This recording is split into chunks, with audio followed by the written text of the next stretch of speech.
Shalom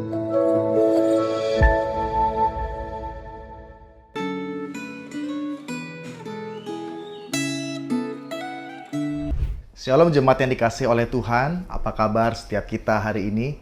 Saya percaya anugerah dan kebaikan Tuhan senantiasa melimpah dalam hidup kita. Dan hari ini kita pun bersyukur apabila kita masih diberikan kesempatan untuk dapat merenungkan firman Tuhan yang begitu indah, begitu ajaib, begitu luar biasa dalam kehidupan kita.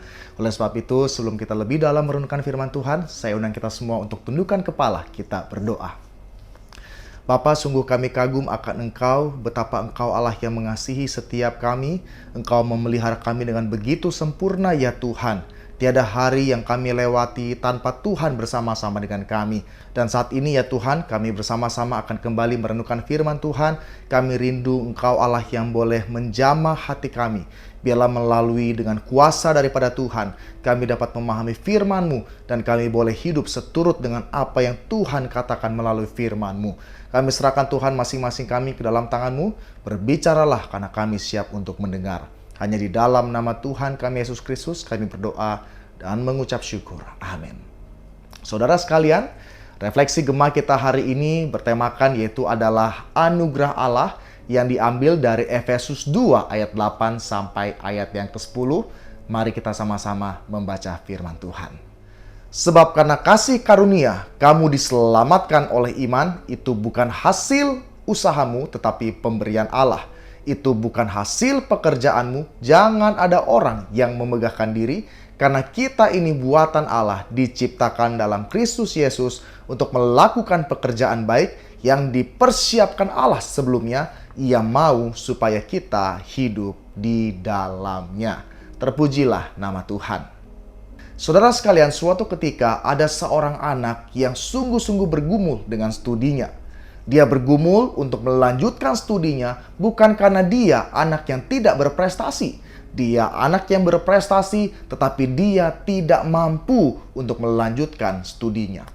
Saudara sekalian, ketika saat itu dia begitu bergumul dan saat itu sudah diberikan sebuah ultimatum kalau dia tidak membayarkan uang sekolahnya itu di minggu yang akan datang, maka dia tidak lagi bisa melanjutkan studinya. Saudara, dalam pergumulan yang begitu besar, begitu mendalam, pada akhirnya tanpa diketahui ada seseorang yang membayar lunas studinya sampai pada akhirnya. Saudara sekalian, ketika mendengarkan akan hal itu, mendapatkan informasi akan hal itu, anak ini begitu bersuka cita, begitu habis kata-kata, oleh karena dia merasa bahwa dia sesungguhnya tidak layak mendapatkan hal ini, tetapi dia boleh mendapatkan satu kesempatan untuk studi sampai pada selesainya. Saudara sekalian, harga yang begitu mahal yang tidak dapat dia raih, dia responi dengan belajar dengan sungguh-sungguh. Dia responi dengan begitu bertanggung jawab oleh karena dia tahu ini adalah sesuatu hal yang berharga yang dengan usahanya pun dia tidak dapat untuk memperolehnya. Tetapi saat itu dia memperolehnya dan dia bertanggung jawab penuh ucapan syukur, belajar dengan sungguh-sungguh sampai pada akhirnya dia selesai. Saudara, itulah konsep anugerah. Anugerah itu adalah sesuatu yang kita peroleh secara cuma-cuma. Kita tahu harganya begitu mahal, kita tahu kita tidak pantas untuk mendapatkannya, tetapi kita diberikan secara cuma-cuma. Itu adalah anugerah. Kita tidak layak, namun kita mendapatkannya. Saudara, sebelum reformasi gereja terjadi pada tahun 1517, gereja sudah cukup lama mengajarkan doktrin yang salah, yakni manusia dapat diselamatkan oleh Allah dan diampuni dosa-dosanya berdasarkan jasa dan perbuatan baik manusia. Bahkan ada ajaran bahwa dengan mengeluarkan uang untuk membeli sertifikat pengampunan dosa, anggota keluarga yang sudah meninggal juga dapat diampuni dosa-dosanya. Saudara sekalian, doktrin yang menyesatkan ini merupakan ajaran yang meninggikan kemampuan manusia berdosa dan sekaligus meremehkan anugerah Allah dan kemurahan Allah melalui anggapan bahwa keselamatan dari Allah dapat dibeli dengan upaya manusia.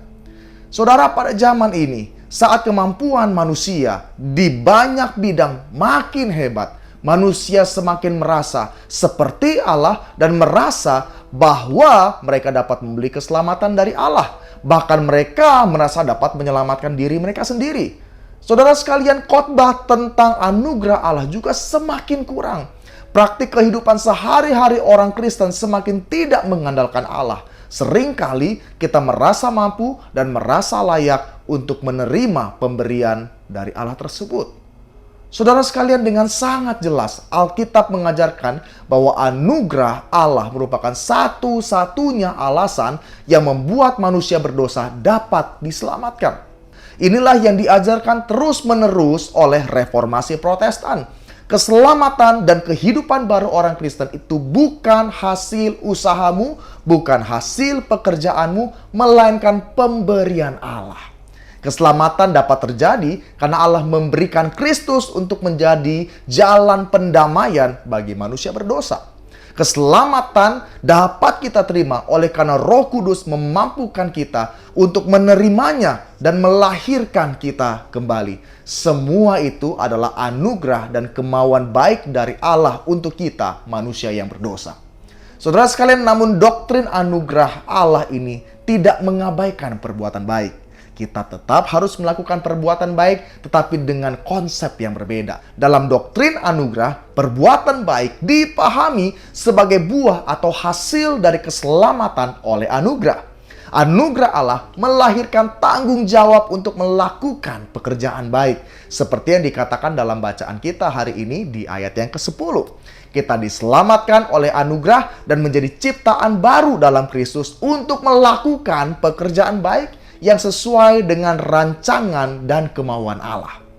Dengan kata lain, kita berbuat baik bukan untuk membeli kebaikan Allah. Justru karena Allah sudah baik kepada kita dan memberi kita Yesus Kristus dan mengaruniakan keselamatan untuk kita, maka kita dengan penuh ucapan syukur dan penuh tanggung jawab mengelola kehidupan baru kita dengan pekerjaan baik yang menjadi berkat bagi banyak orang dan memuliakan Allah. Pertanyaan bagi setiap kita yaitu adalah, apakah Anda sudah melakukan pekerjaan baik itu sebagai bentuk respon ucapan syukur kita atas anugerah yang Tuhan sudah berikan bagi setiap kita? Saudara, jangan biarkan diri kita menjadi orang-orang yang take it for granted. Orang-orang yang menyia-nyiakan kebaikan Tuhan itu. Orang yang tidak tahu bersyukur oleh karena anugerah Tuhan yang begitu mahal itu diberikan bagi kita, namun kita menyia-nyiakannya dengan hidup dalam dosa. Saudara, jangan menjadi orang yang demikian. Hendaklah setiap kita yang betul-betul menyadari kita diselamatkan oleh anugerah Tuhan, boleh meresponinya dengan perbuatan baik, agar melalui kehidupan kita, nama Tuhan yang ditinggikan dan dimuliakan. Mari saat ini kita tundukkan kepala, kita berdoa. Bapa di sorga, sungguh kami bersyukur ya Tuhan apabila kami diselamatkan oleh karena anugerah Tuhan. Engkau tahu ya Tuhan, dengan usaha kekuatan kami tidak akan pernah mampu untuk menyelamatkan diri kami sendiri. Hanya karena Engkau saja melalui anugerah-Mu yang sanggup untuk menyelamatkan kami. Dan biarlah kami ya Tuhan, ketika kami menyadari kami begitu tidak layak menerima anugerah itu, kami boleh meresponinya dengan penuh ucapan syukur, dengan perbuatan-perbuatan baik yang menjadi berkat bagi banyak orang. Dan melalui itu semua, Engkau yang ditinggikan, dimuliakan. Kami tahu kami lemah dan terbatas ya Tuhan. Kami senantiasa membutuhkan tuntunan Tuhan untuk kami meresponi anugerah Tuhan itu dengan penuh tanggung jawab. Terima kasih untuk firman hari ini yang boleh menolong dan mengingatkan setiap kami. Hanya di dalam nama Tuhan kami Yesus Kristus, penebus kami yang hidup, kami berdoa dan mengucap syukur. Amin. Kiranya firman Tuhan hari ini memberkati setiap kita, and have a nice day.